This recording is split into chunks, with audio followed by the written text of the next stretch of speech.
Hey guys, Kyle here. So, just before the show starts, I wanted to mention our Patreon. You can pay us $1 a month as a thank you, as a tip. You can pay $2 a month to get access to one of our bonus content shows, episodes 2 days early, and a secret Discord chat where all of our Patreon donors get to go and hang out and talk with us directly. Then there's a $5 tier that you can donate to get access to a whole bunch more content. We have multiple bonus episodes on there, so please check it out. Patreon.com/itgetsweird. We don't advertise, we don't make money, so check it out and throw some money if you think that would be cool. Thanks.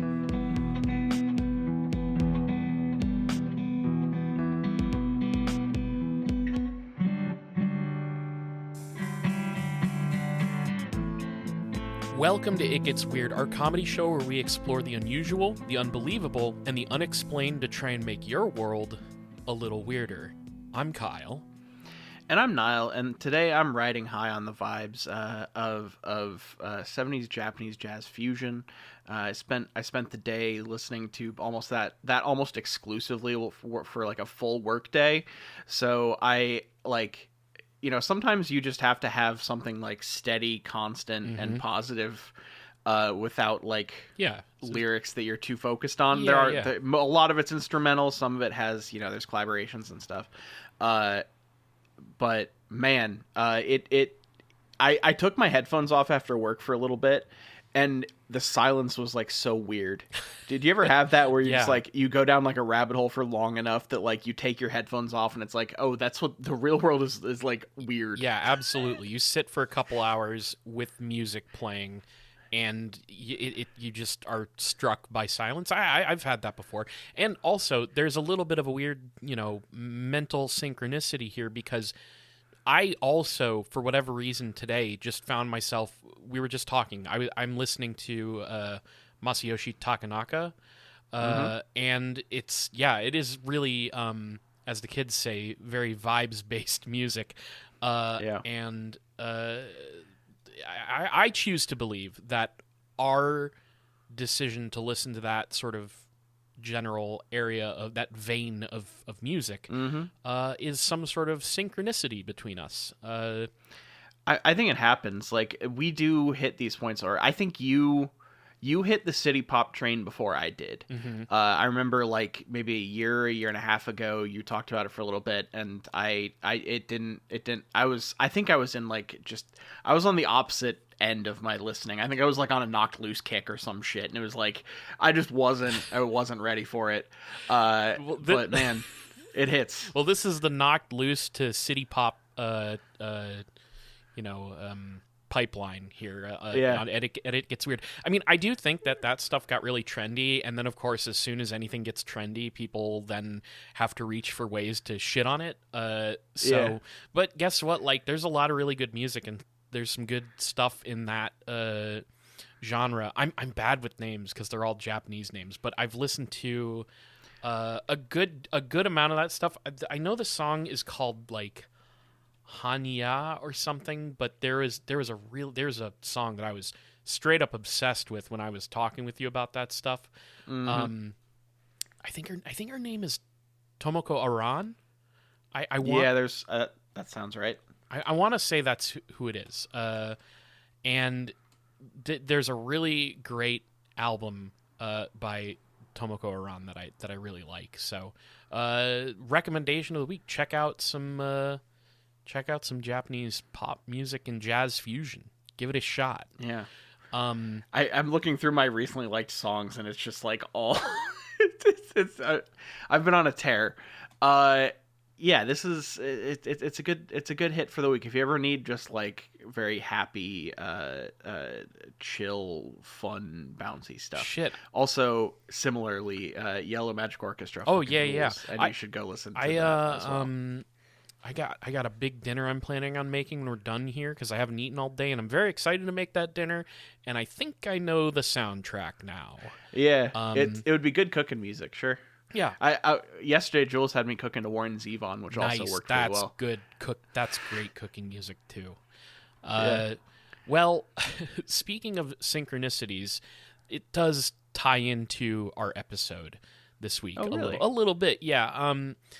So now that we're 500 years old, Mm-hmm. I'm once again lengthening, which, of course, that's double digits. We're excited about that. Finally hit him. Finally hit double digits. I'm once again sort of trying to lengthen my reach into the world of weird, trying to nail down some more esoteric shit. And this was something that I've thought about for years, but never quite knew how to talk about this topic. Uh-huh. And we're going to kind of jump from a couple different ideas that are interrelated, but so the good news is that I have researched one of these topics that I've thought about for a long time. One that plagued me even before we did the podcast, because when I was young, I would, go get books at the library about not just UFOs and ghosts, but just books that would talk about anomalous stuff. And so I decided to dig into one of those anomalies, and I found that it branched out into some other stuff. This is a little bit of a way to get into the subject of spontaneous human combustion. Hell yeah. Okay. Which, wow, that's a classic. Holy shit. Yes, it is. And I've heard it, like, it's been on like Art Bell and stuff. Like, you can find people talking about it, making like a big cohesive story. Like, here's the thing. You could talk about spontaneous human combustion for a whole episode, but then it would also be listing just events where people suddenly died by fire in weird ways, right? Like, and that didn't seem super compelling to me. It would come across more as an in memoriam than a podcast episode. Right, which isn't exactly what I wanted to do. So I found some extra angles to it that I found were very interesting, and I found perspectives that were interesting. Imagine, I'm just imagining a comedy podcast that, like, the whole thing is like laughing about things, and it's just a list of people who died by immolation, and it's like, so it'd just be an in memoriam that two guys are trying to laugh at. Yeah, and that it's not really, and it gets so dark so quickly. No, it really is. That would be incredibly dark. And here's the thing, Niall. Here's the thing. One of my angles to this, one of the perspectives that I was reading about, wasn't a comedy bit. One, so they were kind of, in a way, more allowed to do this, but it was effectively a long, detailed list of fire-related death. So I'm going to say right now, just a quick note before we dig into this material, I will be discussing suicide a surprising amount in this episode, not to mention just gruesome death by fire, so you have been warned, dear listener. Just want to establish that right now. But there will be other stuff that there's stuff in this that's not so funny. Let me just say that right now. But I don't try to dwell on it too deeply. So I found that there were some really good perspectives, and one of the basically my first source on this stuff is the author Lauren Coleman. Oh, hell yeah. So, hey, Lauren Coleman, my main source for this week, his writing in a great journal called The Anomalous, which has had publications available to read online all the way back since, like, starting in 1994 up until about 2010. They have an actual journal. I think a lot of that is free to read online. Some of it you'd have to buy. But they also still publish regular material that seems to be aggregate, collecting weird stories from around the web on, I think, a daily basis. So check out The Anomalous. I also pulled a little bit from the Parapsychology Foundation digital exhibition. And yes, that does mean we have some parapsychologists involved in this story. But then beyond that, one of the other big influences on this discussion is Charles Fort. Sure. So Charles Fort has a book called Wild Talents. And in it, he explores the phenomenon of fire and its relationship to the anomalous. Now, this isn't just about spontaneous human combustion per se, but it is related, right? like I said, it's some interrelated stories and theories and ideas surrounding weird incidents with fire, and it turns out there's a lot of them. So to kind of come at it initially from the spontaneous human combustion angle, there is this quintessential spontaneous human combustion story. This is the death of John Irving Bentley. So Bentley was found, and tell me whenever feel free to stop me whenever I say something funny that you can like riff on. So always a good preface. Okay. Yeah. So Bentley was found charred to death in the bathroom of his house in Pennsylvania in 1966 at the age of 92.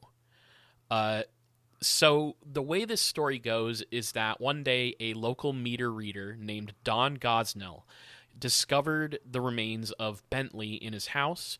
He'd had access to Bentley's house just in case something happened to this elderly man. Turns out that something did happen, but we're not sure what other circumstances other than it, twere fire that killed him. Mm-hmm. Now I'm a little bit country, Yeah, just a little bit, yeah. And I'm a little bit rock and roll. I was going to say I'm also a little bit rock and roll. I'm a little bit of both. Did you see the fucking thing where that guy, this is like weeks ago now, where Kid Rock did like the counter programming for the Super Bowl or whatever? Oh, yeah. Did you see that? And it was recorded ahead of time with like 40 paid people in attendance. Yeah. And all of them were like... I only saw clips. The country song that was going around that was this is the one I think the first guy is so fucking bad. It's hilarious. It's so like this is the guy who's saying like all I want to do is drink my beer, fucking mow my lawn, shoot my dog. I feel so bad for people who proclaim to be country fans that have to pretend to like modern pop country. Like that might sound whatever, but like there is good country music being made currently, like active people that are making good music, and some of it is poppy, but like the complex of like America sucking off like small town that never actually existed and only exists in these people's fucking warped brains. Yeah. And like it is so Niall, it's so dark. Yeah, I mean, and it's such an unbelievably charitable reading of those people saying that they have to pretend to like those songs, because I'm here to tell you they do genuinely like that music, which I think is probably worse in a way.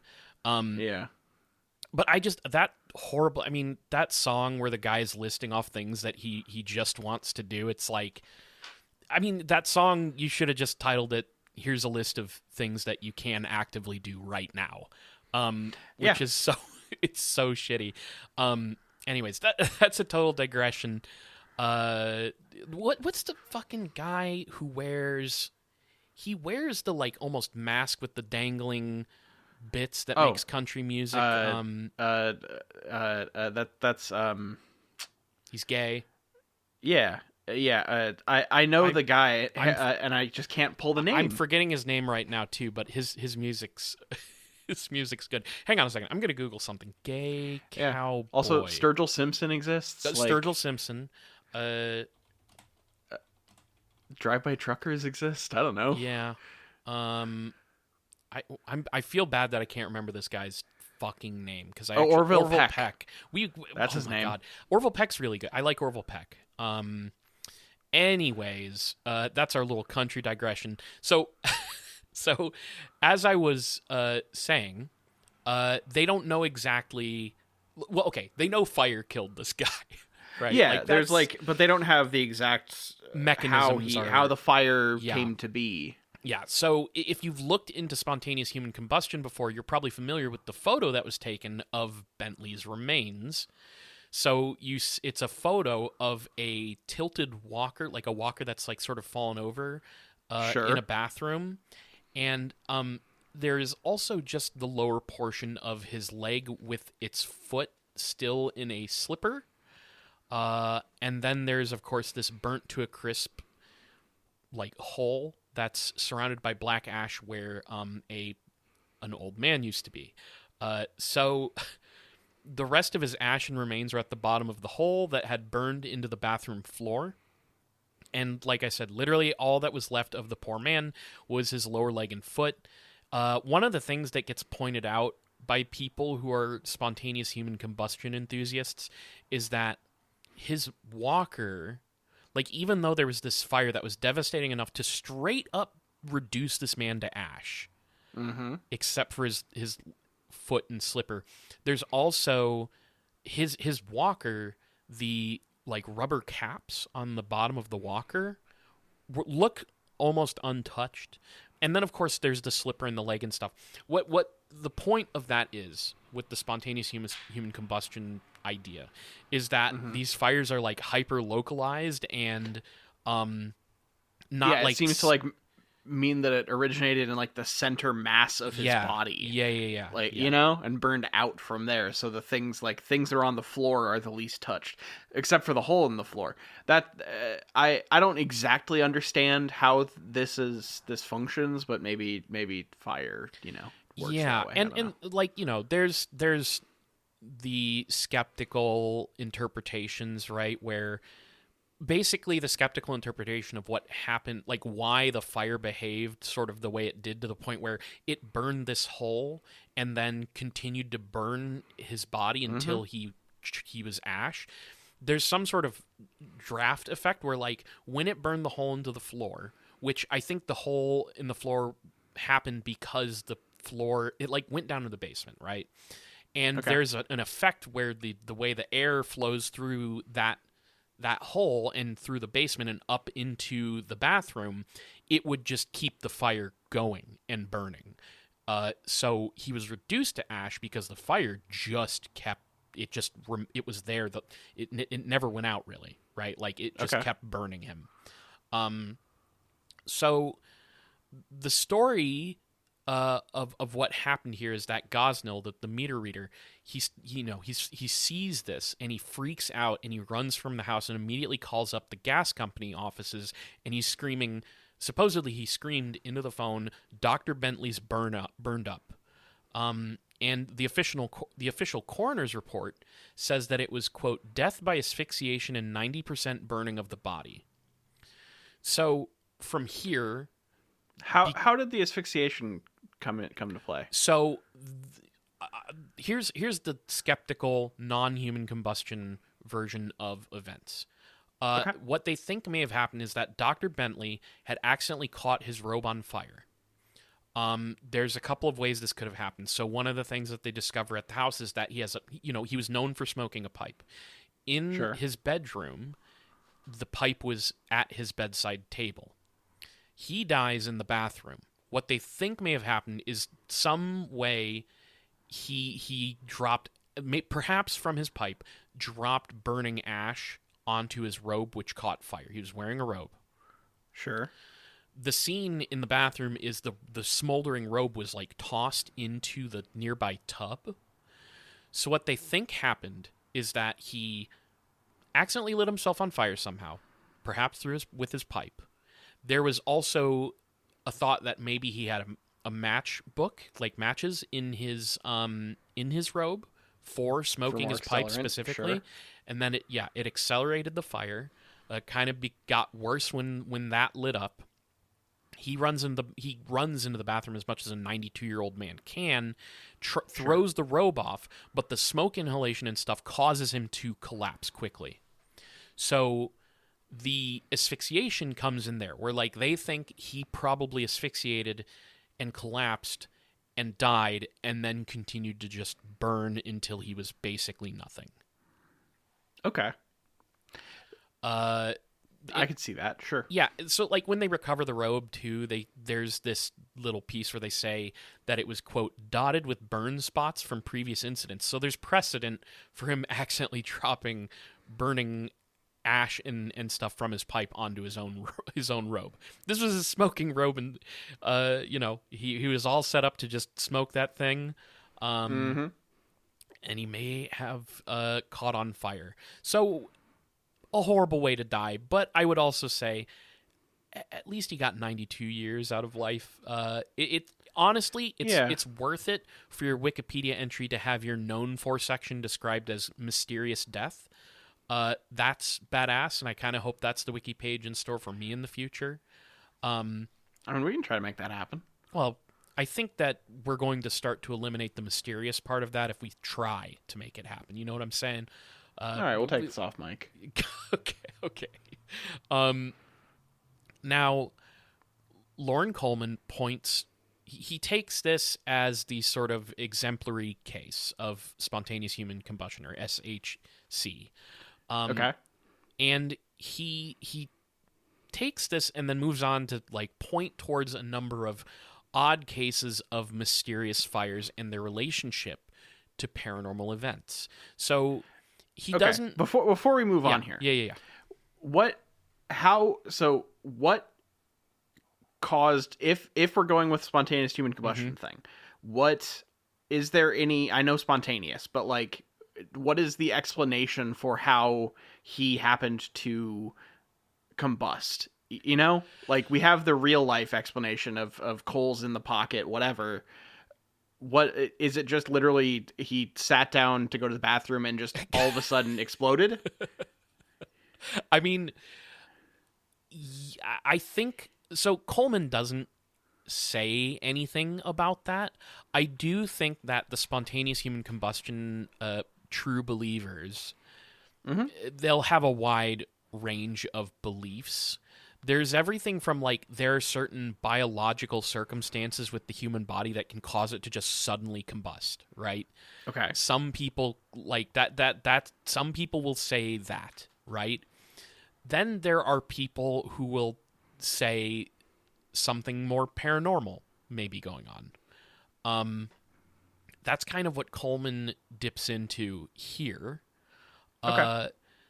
But so I think that like there's probably other outlying ideas of how SHC actually works.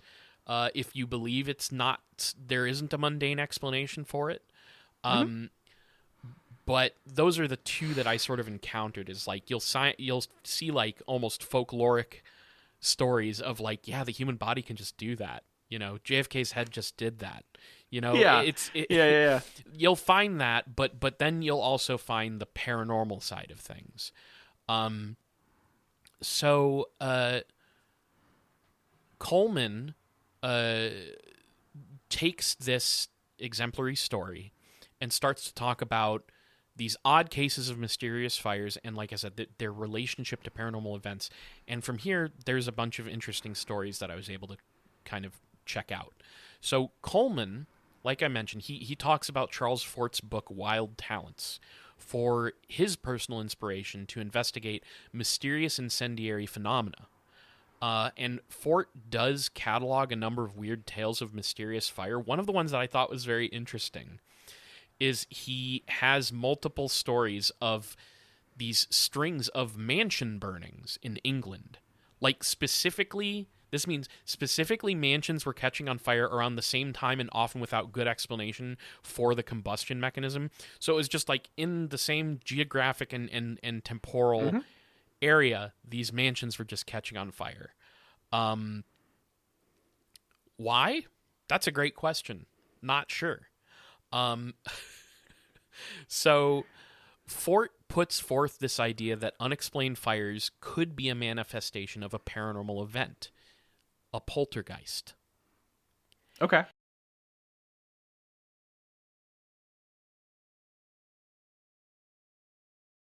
And he has a suspicion about how poltergeist activity like this can happen. So I'm gonna speak here in Fort's words from the book Wild Talents. And by the way, Fort is a really fun writer, really fun to read, and I think, you know, episode 500 moving forward, this is going to be the season of me reading much more Charles Fort. All right. So here's what he says. Because of several cases that I have noted, the subject of fires attracted my attention. One reads hundreds of accounts of fires, and many of them are mysterious. But one's ruling thought is that the unexplained would be renderable in terms of accidents, carelessness, or arson if one knew all the circumstances. But keep this subject in mind, and, as in every other field of phenomena, one comes upon cases that are irreconcilables.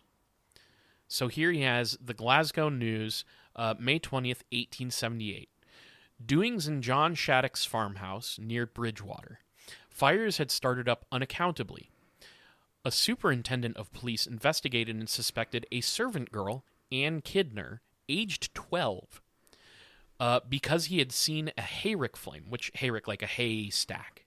Okay. He had seen a hayrick flame while she was passing it. Loud raps were heard. Things in the house, such as dishes and loaves of bread, moved about. The policeman ignored whatever he could not explain and arrested the girl. Again, this is a 12-year-old we're talking about. Yeah. And I want you to keep the 12-year-old girl here in the back of your... Just remember what's happening here, because it's fucked up, right? 12-year-old girl gets arrested by a cop because they're accusing her of starting this weird fire. So it says, the policeman ignored whatever he could not explain and arrested the girl, accusing her of tossing lighted matches. But a magistrate freed her, saying that the evidence was insufficient. Then there is a story of devilish manifestations in the Quebec Daily Mercury, October 6th, 1880. For 2 weeks in the Hudson Hotel in the town of Hudson on the Ottawa River, furniture had been given to disorderly conduct. The beds had been especially excitable. A fire had broken out in a stall in the stable. This fire was quenched, but another fire broke out. A priest was sent for, and he sprinkled the stable with holy water. The stable burned down. There are several recorded cases of such fires ending with the burning of buildings, but a similarity that runs through the great majority of the stories is of fires localized in special places and not extending. They are oftenest in the presence of a girl, aged from 12 to 20, but seldom do they occur at night, when they would be most dangerous. It is a peculiarity. It seems that if those fires had been ordinary fires, the house would have burned down. The cases are of fires in unscorched surroundings. Then, in the New Zealand Times, December 9th, 1886, copying from the San Francisco Bulletin about October 14th, that Willie Breau, 12 years old, who had caused excitement in the town of Turlock, Madison, by setting things afire, quote, by his glance, had been expelled from the Turlock school because of his freaks. His parents had cast him off, believing him to be possessed by a devil, but a farmer had taken him in and had sent him to school. Quote, on the first day, there were 5 fires in the school, 1 in the center of the ceiling, 1 in the teacher's desk, 1 in her wardrobe, and 2 on the wall. The boy discovered all and cried from fright. The trustees met and expelled him that night.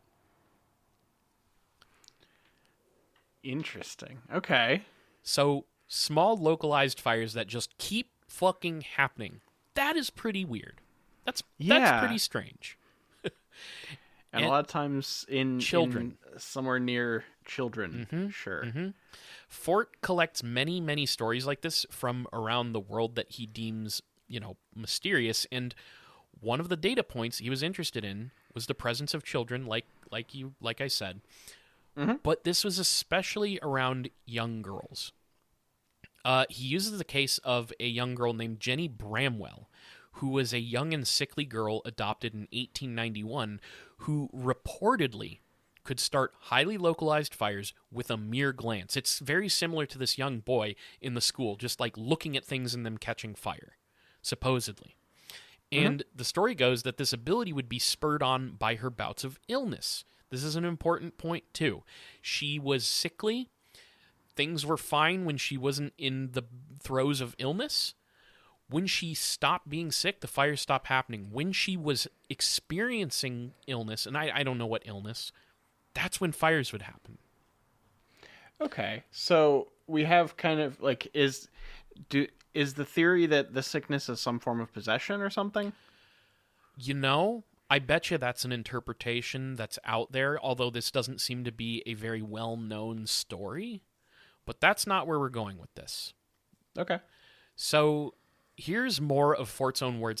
I'm quoting a lot of his stuff here, but like it's really good, and I want you to hear it. So here's what Fort says.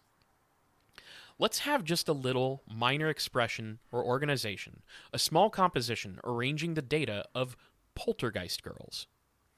The elements of this synthesis are moving objects, fires, girls in strange surroundings, youth, and the atavism of youth. The case, this is where he brings up Jenny Bramwell. Case of Jenny Bramwell. She was an adopted daughter. The Antigonish girl was an adopted daughter. See the Dag case. He's referencing another case. Adoption is a good deal of a disguise for getting little girls to work for not much more than nothing. It is not so much that so many poltergeist girls have been housemaids and quote-unquote adopted daughters, as that so many of them have been not in their own homes, lost and helpless youngsters, under hard taskmasters in strange surroundings.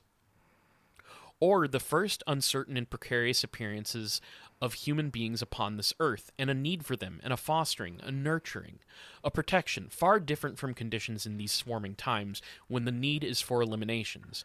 A lost child in primordial woods, and the value of her, which no genius, king, or leveler of kings has today. That objects moved in her presence, fruits of trees that came down from the trees and set themselves beside her, the shaking of bushes that cast, to her, berries, then night and coldness, bundles of sticks, that's not the word he uses, but I'm not saying that, joining twigs and dancing around her, heaping, the crackling of flames to warm her, or that, to this day, grotesque capers of chairs, the antics of sofas, and the seeming wantonness of flames are survivals of cooperations that once upon a time moved even the trees when a child was lost in a forest. So, all right. He said the phrase, but these are the children that Fort would come to call the poltergeist girls. These are girls who seem to have poltergeist activity happening around them, or perhaps being caused by them. And this is where Coleman, in his telling of this stuff, ropes in some parapsychologists to embellish on Fort's thesis here, which is that the stressors of young girls can maybe be an explanation for poltergeist activity, that like perhaps that arises out of that condition. Mm-hmm. So it's either the energy is causing a poltergeist, or the kids in a terrible situation are acting out. Well, I think that the kids in the terrible situation, that we're going to get to the parapsychological explanation here, or I guess theory, if you want to call it that. But I think for Fort, it's more like mysterious phenomena result from this sort of this stressful environment for these young girls. I don't think that like he's saying that they're acting out. I think that, in fact, I think that he's kind of saying too that many of these cases, these young girls are probably completely unaware that they are perhaps causing this activity. He documents lots and lots of cases where there's these young girls who get in trouble for weird shit happening, usually something to do with fire, and they have they claim innocence, right? Like they don't know what's going on. They don't they claim to not be arsonists, right? Right. So I think Fort does not believe them to be arsonists either. So when we talk about the parapsychologists here, we've got Nandor Fodor, who was a Hungarian-born British-American psychoanalyst and parapsychologist, which is an interesting combination of things to me. Yeah. And then we also have the Ohio-born author Vincent Gaddis, who I found would spend much of his career operating out of northern Indiana, so shouts out. Warsaw and South Bend, I believe. Oh, sure. So Fodor would refer to the cases that Fort has cataloged as, quote-unquote incendiary poltergeists. And he used these examples to back up his parapsychological theory of poltergeists in general, which is this. He says, quote, "The chief motive behind poltergeist disturbances is repressed aggression in the psyche of adolescents before puberty. In other words, children, especially young girls, could accidentally cause psychokinetic events due to the repression in their psyches, like the shit that they're dealing with."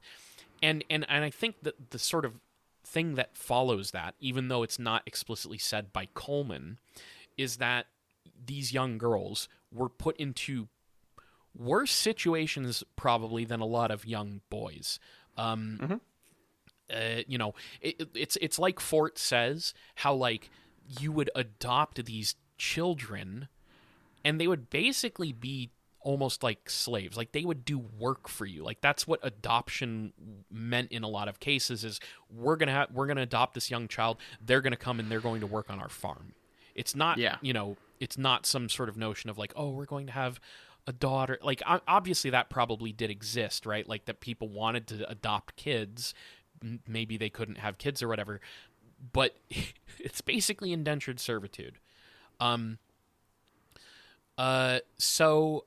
Coleman also mentions a guy called D. Scott Rogo, and looking this guy up, this guy was a writer in the field of parapsychology, but also he's known because he was murdered at the age of 40 and his case remains unsolved to this day. So he was a parapsychologist who was killed, and we don't know who did it and why.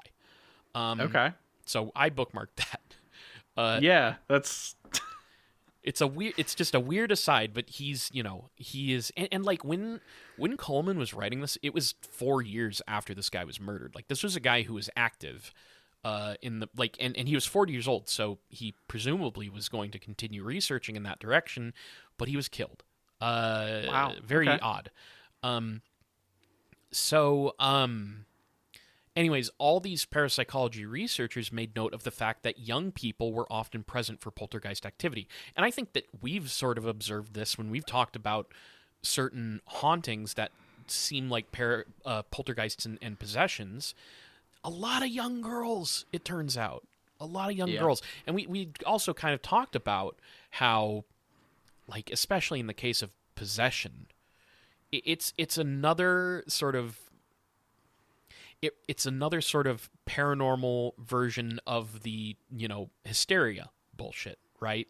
Mm-hmm. Like we're just accusing girls of being hysterical and not addressing any real genuine shit they may be going through. So and having very little interest in it. Very little interest in trying to, figure out, how to even help or like, let alone analyze like what the problems actually are, right? Rogo points out that one of the big unexplained data points in these cases, beyond everything we just discussed, is how sometimes we kind of touched on this, but he wants to know why that in these cases there were these non-combustible objects that would nonetheless catch fire in these situations. That's another, and I think that's another thing that you'll find in the spontaneous human combustion stuff, is that like, yeah, like there, why would this thing catch fire? Because it's technically not considered combustible. So that's a thing that they're curious about. And, like I said, why young girls? Well, I think Fort sort of illustrates that in this almost poetic way. But what is being gestured at here is that, misogynistic society creates pyrokinetic and poltergeist events. So Carrie. That's the next thing in my notes, is that I saw the word hysteria come up in relation to these stories. So is the ill treatment of young girls creating Carries, which Carrie feels sort of like a horror fiction version of everything we're talking about here. Mm-hmm. I do a little editorializing here, and I ask, are we creating Carries, or are we elevating our misdiagnosis of the pains of young girls to a paranormal level? That's my question. It's maybe it's a mix of both, but yeah. So Coleman says something very interesting here that which is I want to know more, so I might have to investigate more Coleman stuff. But he says this: Fire insurance, it should be noted, was a direct result of incendiary poltergeist activity. During the turn of the century, in that debunking rational thinking world, the rash of incendiary poltergeist cases were more often than not placed at the hands of the young women who happened to be nearby. Human arson and mischievous fire setting were to blame, we are told, but in a personal discovery unrecorded to date in the anomalous literature, I found through a search of non-Fortean fire investigation history direct links between a series of what I would have to say were fire poltergeists in wealthy New York City homes, the attempted blaming of these fires on mostly German housemaidens, and the development in the United States of fire insurance. The insurance underwriters were called in when the fires could almost be classified as an epidemic, and the domestic help explanations were found to be full of holes. The implications of such a history are worth pondering for a moment. So, I think he's right, in a way. I find it's a little funny. So, in Fort's Wild Talents, there are a number of cases recorded in there that back up Coleman's idea here. Like, Fort has multiple different reports where, like, young women or young girls who were maids in these houses, and the houses they're working on have these inexplicable fires. They get blamed, but the actual combustion mechanism is never actually discovered, or there's other mysterious stuff surrounding it. And I don't know why Coleman, maybe there's a space limitation because this is published in a journal, but he doesn't dig into this part of Wild Talents to say, like, there's a relationship between, again, like him specifically saying German housemaidens, but like that again further brings young women and girls into a relationship with weird fires, right? Like, yeah. And he doesn't really bring this up from the book. Like he mentions stuff from Wild Talents, but not this specifically. The other thing, too, is, and this is going to be me needing to see if he talks about this elsewhere in a book or something. I don't know what string of New York fires he's talking about. He doesn't cite back to anything on that subject. I want to know, because he's basically saying fire insurance exists because fire poltergeists happen in New York. And again, like, you go back to the mansion thing with Fort, it's specifically wealthy households, which also, again, will be more likely to have young women and girls as maids, right? Like, I just am curious. I really want to. And it's also pretty likely for those young women and girls to be being mistreated and alone. Yeah, exactly. Like, it's funny because, again, he spends a vast majority of this article he's writing on one particular thing. I find all of this stuff we've just established a lot more interesting. But we'll get to that. Yeah. So, here's where actually we're getting to that right now. Here's where Coleman makes a big leap, and he seems to be attempting to tie these Fortean fires into his own thing. So, something that doesn't get brought up very often with Coleman is that beyond being one of the biggest names in cryptozoology, he also does a lot of social work and writing on social issues. Which, obviously the cryptozoology stuff is much more fun because his other fixation is on suicide. Okay. Which, if you're reading his, he's talking about Bigfoot. Nothing from that would indicate to you, like, this guy also has, like, quite a bit of writing on the subject of suicide, which is an intense jump here, right? Yeah. But he's very focused on suicide prevention. Like, that's where his activism and much of his writing is on. Like, but so he's written at least 2 books on the geographic and temporal clustering of suicides. Like, he has a book straight up called Suicide Clusters. Again, this is the guy who mostly writes on cryptids. So yeah, like involved with the Cryptozoology Museum, and sure. Yeah.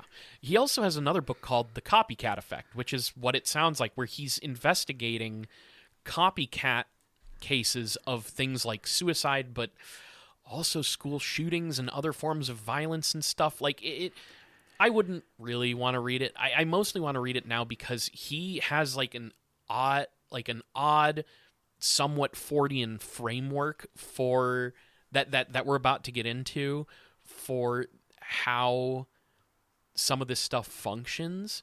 I don't know if that's what he gets into in Suicide Clusters and Copycat Effect. I don't know. I can't imagine he does, because when I was... Maybe he does. I don't know. I'd have to read the book. I just don't know if I want to. It sounds grim as fuck. And here we are. We're about to get a little grim here. And so, while I had all this fun stuff about poltergeists and psychokinesis, Coleman spends much of this article that I was reading talking about self-immolation. That is most of what this article is actually about, by the way. Sure. So what his thesis seems to be here, or at least part of it, is that self-immolation suicide events in history tend to lead to a rash of additional or copycat self-immolations, and that, quote-unquote, no one knows why this happens.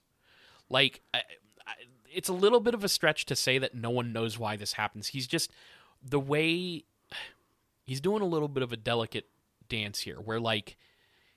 he acknowledges a lot of the political stuff and social issues and economic and all this stuff. He acknowledges it, but he also sort of suggests, like, why does this all happen in the same place around the same time? Like, what is the thing that causes it to domino effect to other people?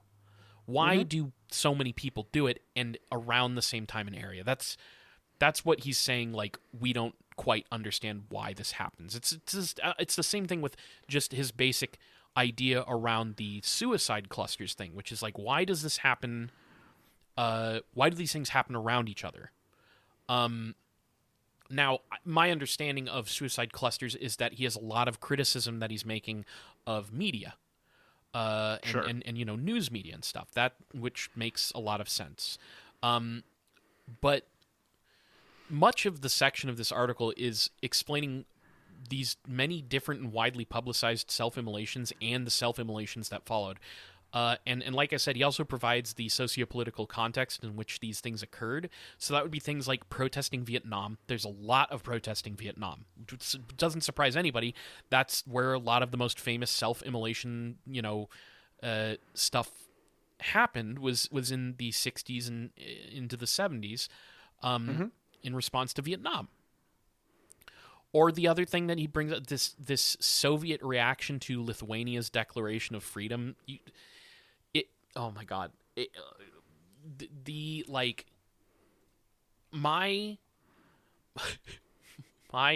My computer tabs, my internet tabs were so insane for a couple days there, where like I had, Incendiary Poltergeist open in one tab, a search for Soviet occupation of Lithuania in another, and occupation of the Baltic states in another tab, and then like Lauren Coleman, Poltergeist girls. It was just it was.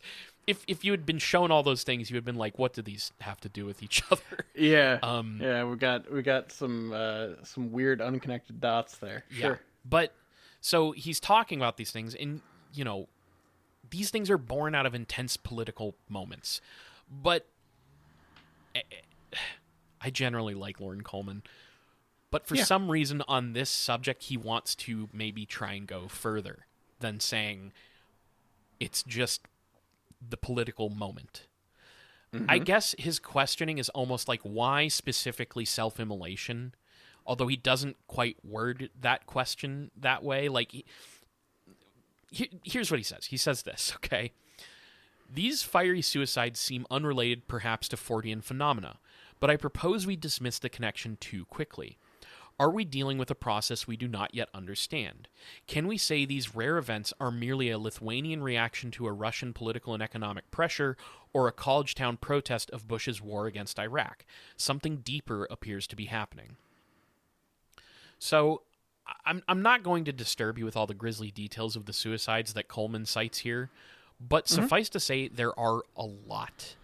And I think that's what perturbs him, is the sheer amount and how there is this cascading effect. When the first one happens, a number are going to follow. Now, here's where we get strange, right? Sure. He refers to something that he calls the quote-unquote global incendiary poltergeist. Okay. Which is suggesting that if we accept what we know about pyrokinetic poltergeist activity and how it arises in individuals to be true, can we apply that on a macro scale? Like, if we're saying that young girls start fires with their minds because of their mistreatment, does self-immolation start to arise as it did in as this form of political protest due to the mass mistreatment of humans? Do you see what I'm saying? Like, yeah, it's almost like if you believe in some sort of kind of collective conscience, you could metaphorically call it an early warning sign of a sickness, where it's like when things get bad, people start to self-immolate, which is, and I'm not saying that's how he thinks of it, but like that's how it tracks in my head. That is like,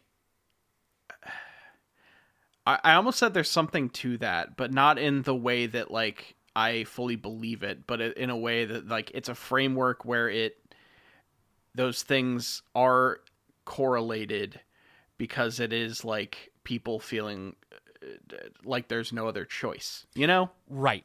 And so that's the political non-poltergeist interpretation. That's the political theory, yeah. Right? But he's sort of got this Fordian interpretation of why self-immolation and why it clusters. All of this reminded me of episode 451, where we talked about covert folklore warfare and the planetary poltergeist, which is, I cannot re-explain that here. So, folks, if you don't know what I'm talking about, go listen to episode 451. This is the stuff, the ideas that are posited by the anomaly researcher and writer of all things strange, Smiles Lewis. It felt very similar, this idea that there's this like poltergeistness that can almost manifest on this global scale. And Smiles Lewis was going in this direction of like, that it directly affects our consciousness and can be manipulated by, villainous forces, covertly.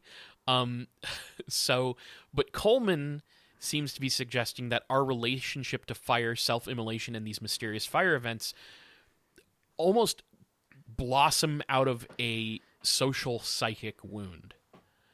Okay. Yeah. It's it's a pretty wild idea. Like, it's not wrong, right? Like, that to say that the psychic wound, as wild as that term sounds, if you think of it metaphorically, it's not that wild. Right. Like, I think pretty often about how all the horrible shit that's happening in the world right now is just deepening a psychic wound in people, and I think that stuff tends to color our interpretation, our experience of reality itself. Like that. So I get what he's saying. The word poltergeist is doing a lot of weird work here. So yeah, there has to be like this kind of asterisk over the whole sentence where it's like, you do have to remember he's talking about poltergeists. Yeah. Like, obviously, we're thinking of poltergeists in the sense of like paranormal manifestations that toss chairs around, right? But yeah, poltergeist is maybe a little more abstract than that in this sense. So Coleman uses his work from the Suicide Clusters book to point out that these self-immolation events cluster in the aforementioned way, temporally, socially, geographically. He, of course, mentions that these self-immolations are almost exclusively political in nature, like almost exclusively. And they are usually considered to be the result of a place and time that is, quote, unsettled, emotions inflamed, and when, like you said, Niall, no appropriate outlet exists for the expression of commonly shared emotions. But if the idea here is like, if the sentiment of people is outrage and a sense of no way out, like an actual political and social deadlock, that's how this extreme political protest emerges. So is it that when people have no outlet or agency against the horrors of political machinery, we resort to drastic outcries and protest? Should we be trying to look at other data points regarding mass fire events outside of self-immolation too? This is actually the thing that I think that, again, he just hints at, but I would really, if he's going to go down this route, I would like to see him explore it more. Maybe he has, because this was written in 1994. Sure. Because he mentions the final siege at Waco, Texas, on the Branch Davidians, which, if you know about that event, that resulted in a huge fire and 76 deaths when the residents refused to leave the compound. And he, pardon the joke here, but Coleman is a bit incendiary with his words here, asking if this moment in Waco was ultimately a mass suicide by fire as well. Is this, again, an expression of some sort of... God, I don't even know what to say to that, right? Like... Yeah. Waco was mass suicide by fire, which is the result of the planetary incendiary poltergeist. I do love the idea of blaming. Now this is of course we're bringing this to extremes here, but on the other way. Yeah. I like the idea of blaming outbursts that I have on the global incendiary poltergeist. Yeah. Just like I blow up or I get angry at something. Oh, sorry, that was the global incendiary poltergeist coming out. Yeah, this is going to be the new waking up on the wrong side of the bed. Yeah, sorry. The global incendiary poltergeist had it out for me today. Honestly, can we just get ahead of this, please? It's not easy to say, and so it's a GIP. I think that the global incendiary poltergeist should take the nickname the GI-er. I think we can bring it back, and we can recontextualize it for a whole new generation, and just say the GI-er got me this morning. Okay, Niall, I love that. I think that's brilliant, and I definitely want people to adopt that. So, listeners, here are your two options. When you snap at somebody, you're irritable, or something like that happens, you can either say one of two things. You can say, I was got by the GI-er this morning, and that's so. Just say that. Don't give any explanation. If they ask, say, what do you think the GI-er is? Just say It Gets Weird podcast episode 501 timestamp. Yeah. Say that, maybe. Or say nothing at all. Alternatively, you can just turn to them and say, well, sorry, it's the global incendiary poltergeist getting me. And that's if you want to go for the full thing. Yeah, if you go for the whole thing, definitely give them no explanation, because that series of words will make them think. I promise. I mean, what else could it mean? The phrase global incendiary poltergeist. What more information do you actually need? It kind of explains itself in a way. So Coleman says that Rogo, one of the parapsychologists I mentioned before, he points out in his writing on the paranormal that incendiary poltergeist activity gained traction at the end of the 19th century. So again, sort of temporally more present, right? It's like the late 1800s that stuff seemed to be happening. And then Coleman suggests that maybe if we use the poltergeist framework, we could see an uptick in fiery suicide as the 20th century came to a close. Well, I don't necessarily agree with his analysis of self-immolation as a global poltergeist event. He was right in the sense that there have been many self-immolations since the end of the 20th century. Something worth considering as a light counterpoint to the poltergeist stuff is that the 1960s, which is a time that Coleman points at a few times to indicate the presence of the global incendiary poltergeist, the GI-er, that's when television started to become the dominant form of media. Things like media was able to disseminate far more readily with television. And honestly, they didn't have the subliminal messaging figured out fully yet, and they kind of were driving people a little in the wrong direction sometimes. Yeah. So to Coleman's credit, much of his writing on suicide and copycat events is critical of media and the news in egging on the spread of these kinds of things. And so in the 60s, self-immolation as a form of extreme political protest gained more awareness in the culture as stories of such acts were more widely disseminated. And the public would now see that something was driving the self-immolator to an extreme measure, that whatever event underpins that act was important. Important enough for the person to light themselves on fire and die in most cases.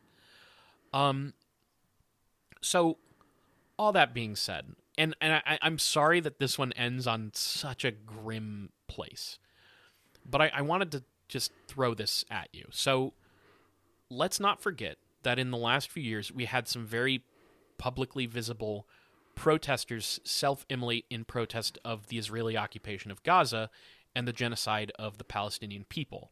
So the most well-known one is in 2024, U.S. Air Force Airman Aaron Bushnell set himself on fire outside the Israeli embassy in Washington, D.C., saying he would, quote, no longer be complicit in genocide, end quote. Before Bushnell in 2023, a protester who remains unidentified by Atlanta police set himself on fire outside of the Israeli consulate and I believe survived. Protesters, I think, jumped on him and other fellow protesters jumped on him and stopped him before he could fully self-immolate. And then after Bushnell, on September 11th, 2024, Matt Nelson set himself on fire outside the Boston Israeli consulate. On October 5th, 2024, photojournalist Samuel Mena Jr. set himself on fire in front of the White House. All these people did so protesting the genocide of Palestine. So it's still happening. There's an enormous list of past 20th century, like since the 20th century, self-immolation, and it's almost exclusively political protesting. So it has become a shorthand for very dire political protest. Yeah. So is it a little insensitive to prescribe some sort of world poltergeist to these political acts? Maybe a little bit. That was kind of what I was feeling reading this. Yeah. I'd be curious to know what Coleman thinks of this now. But I think that there's something to this idea, like I said, that there is a psychic wound that develops from these horrible historical events. Again, very grim to end on, but I figured if Coleman was going to bring this topic up like this, I wanted to highlight the protests of the last couple people I mentioned so that they get swallowed up in memory hold. Yes. I think the least we could do for somebody like Bushnell is remember them. Just remember that this happened. And what they were saying, and what there's explicitly a message in it. Yes, and don't forget that. Yeah. So I'm sorry if it's a little bit of a downer, but that's my Incendiary Poltergeists episode, and a little touch, a little sampling of spontaneous human combustion. Yeah. Well, look, I saved it from being entirely dire by repurposing the GIP-er nickname. I think it's going to go for much better use these days, and I guess being tied to violent outbursts is less. I'm not sure how that actually stacks up versus being the nickname of a president like that, but We'll call it a victory on our end. And the thing is too, like, you can take this idea that they're working on here, that they're trying to develop. It doesn't have to be fiery death. No, like you could and I guess that's sort of what the Smiles Lewis version of the planetary poltergeist was. Is but it was still scary in its own way. Yeah. But it's interesting. I like some of what they're saying, but yeah, Coleman loses me a little bit when he starts talking about the self-immolation stuff. A little bit. Yeah. Yeah. So after all that, Niall, are you ready for a big question? Oh, I'm so ready. Okay. I'm sure this is going to be a laugh-a-minute thrill ride. It won't be unless Well, it might be. Okay. Hang on. Let me. I guess that's kind of up to me. I did basically go and say like we're not doing any big questions about suicide. That's not going to be very fun. Fair choice. Yeah. So, here's my question to you, Niall. If young girls develop fire elemental abilities, pyrokinesis and all that, what elemental powers do you think young boys get to have? That's right. We're getting gendered. Yeah, we're getting real binary. This isn't a genderless Okay. incendiary poltergeist experience. This is the gendered one. So let's see. Fire, you got anger, so you kind of got the repression of anger. You got the repression of. I think like the thing is like boys are taught to kind of express their anger, and like anger is the one thing you're allowed to feel. Yeah. So that's not what you're repressing. You're kind of repressing everything else. So what would be what would be fitting for that? I'll throw kind of something an at you. Power. Here's one of my ideas. And so I think it's going to be the elemental power of ice. Sure. And explain. Which, ice would cool off. Okay. If the repressed anger of girls it manifests fire, like clearly fire represents anger in some way or pain. Ice would be about cooling off the fire, which is something that, like you said, young boys are not really taught to do. So they're repressed. It becomes ice. Also, you can think about the fact that there's Iceman in comic books, and there's sort of a cultural, almost folkloric mythology from the fact that Iceman, the X-Men, exists. And so then you could do some planetary poltergeist type bullshit about, whatever. I'm trying to rope in all these ideas. So it's ice for me. So they're like shooting like ice beams, or like they can touch like a okay. You could like when you are like late in high school and you have your first beer or whatever, maybe they touch that beer and it's a little colder than I remember you that expect. scene from X-Men 2. That's what I'm saying. I watched that in a courthouse. What? Oh yeah, most recently. Yeah, that was you were telling me about that. Yeah. So honestly, the girls get the much cooler power, in my opinion, because like the young boys, they they make their beer can or their soda can like a little more chilled. I think that makes sense if you want to stick to that kind of like that level of elemental speaking here. But I'm going to take a cue. I'm going to go in a slightly different direction, and crib from the available rings in the Captain Planet-averse as kind of my elemental things, and I'm going to say they get the power of love. I think I think how does that manifest? You're going to have to explain this. That is one of the rings in Captain Planet. No, you need I know to get there. I never really watched Captain Planet, but I don't know like what power that gives you. Like, I know what power it would give you in a fantasy RPG. You could like enchant an enemy or something like that. Yeah, it's the power of heart, and I think it here we go. It gives. I'm looking up the actual. This is legitimately from the wiki. It receives the power of limited telepathy and empathy. So empathy is a power. I mean, it is, but it's like a special power you have to unlock. And the heart ring is the most important of all the rings. Oh, so sure. It's got that going for it. Okay. Yeah. So like I think honestly, here we go. What I love is it gives the holder the abilities of telepathy and empathy to a limited degree. So your empathy only goes so far.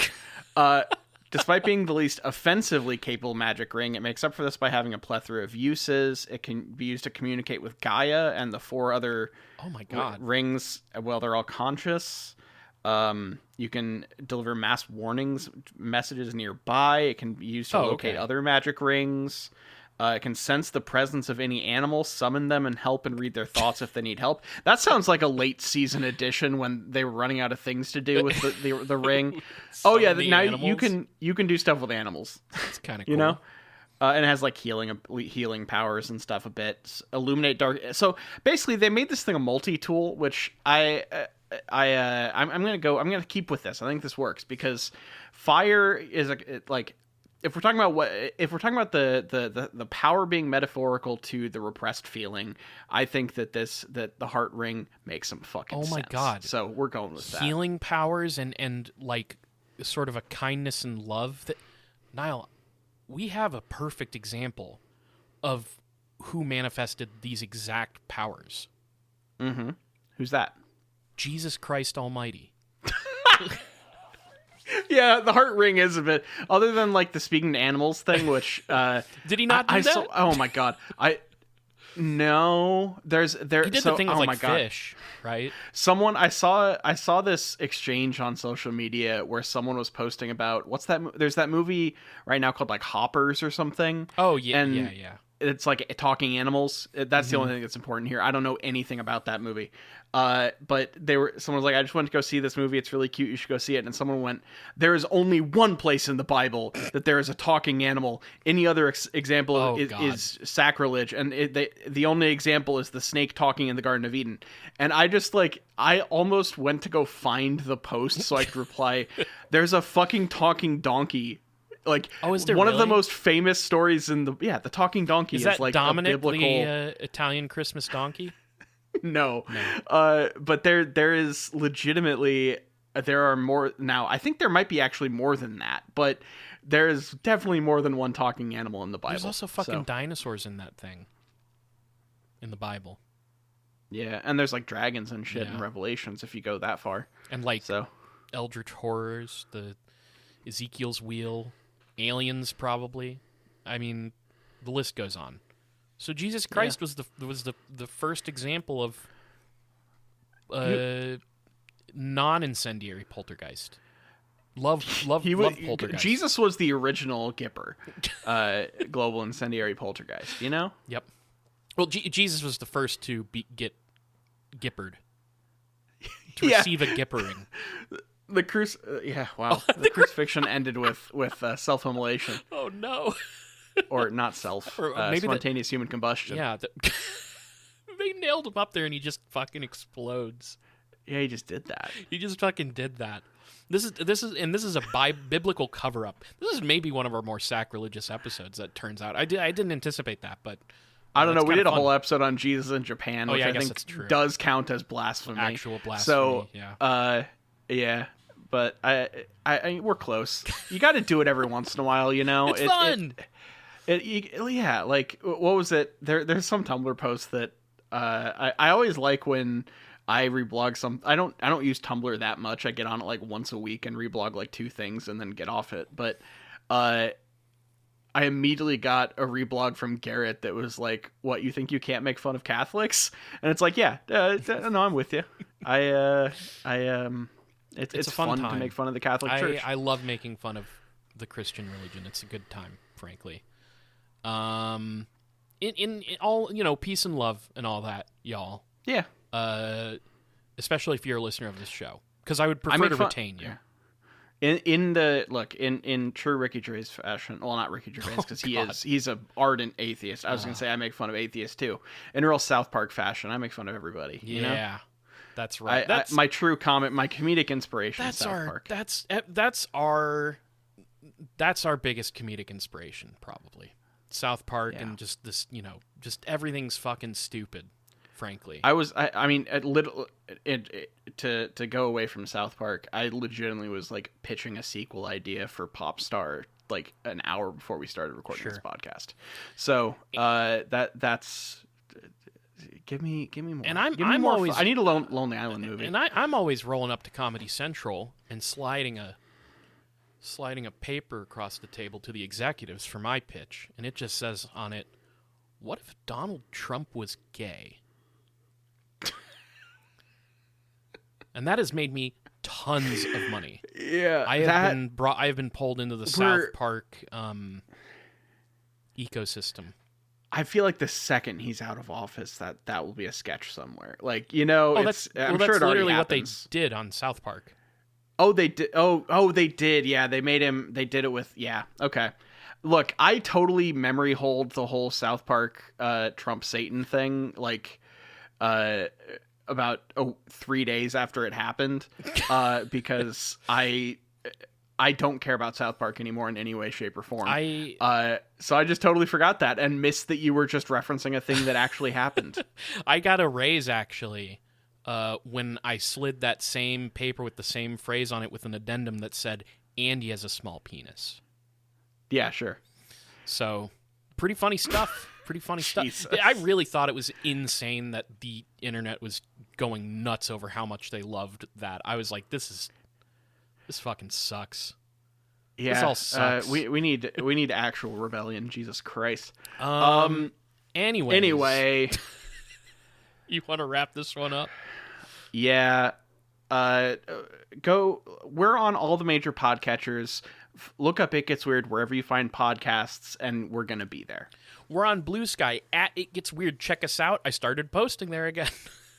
Oh, yeah? So, I'm going to share episodes and updates there and stuff, so check it out. Twitch.tv/itgetsweird. Really hoping, I think we're going to be in our actual final Pokemon Nuzlocke run, me and Colin, in this next one, because we're at the Elite Four. And yeah, come check it out. It'll be fun. It's gonna be interesting. So give us a follow there. Email us at itgetsweirdpodcast@gmail.com. Send us your personal stories, thoughts on the show, questions, comments, whatever you want. Make it good. Let us know how we should address you, and it might get read on the show. Then, of course, if you want to support us, and I know you do, check out patreon.com/itgetsweird. We have a $1 tier, a $2 tier, and a $5 tier. The $1 tier is just the tip tier. You're just saying, hey, thanks for doing what you do. Here's $1. At the $2 tier, however, you get bonus content. At $2 a month, we have It Gets Weird TV. Niall and I are in the final episodes of X-Files Season 3, and then folks get to chime in and vote on what show we watch next for It Gets Weird TV. And we get together and discuss it and have a lot of fun. X-Files has been great. If you want more bang for your buck, though, the most bang for your buck, in fact, the $5 tier is what you want to look at. That's the tier where you get World of Weird, where Niall and I talk about whatever the fuck we want. We talk about all kinds of different things. A lot of it sounds a lot like our diversions on the main show, but sometimes some stuff that doesn't make it in the main show makes it in there. Lots of movies and music discussion. It's a great time, just kind of me and Niall being ourselves, unlike this show. Yeah, I play entirely a character. Yeah, we were both playing characters on this one. So that's a $5 tier. You're going to get a huge back catalog of bonus content. I haven't even checked. It's got to be multiple hundreds at this point of bonus content episodes from over the years. So check it out. It's so cheap and so worth your time, and it helps us out. And we need your help. We're here because of you, dear listener. We're over 500 episodes in now, and that's because we had support from listeners. So patreon.com/itgetsweird. Check it out. If you can't donate money, if times are, money's a little tight right now, we get it. Least you could do is tell your friends, tell your enemies, tell your congressman all about It Gets Weird podcast. All right. Thank you all for joining us this time. Thank you all for continuing to support the show. This has been It Gets Weird, and I've been Niall. And I'm Kyle, signing out.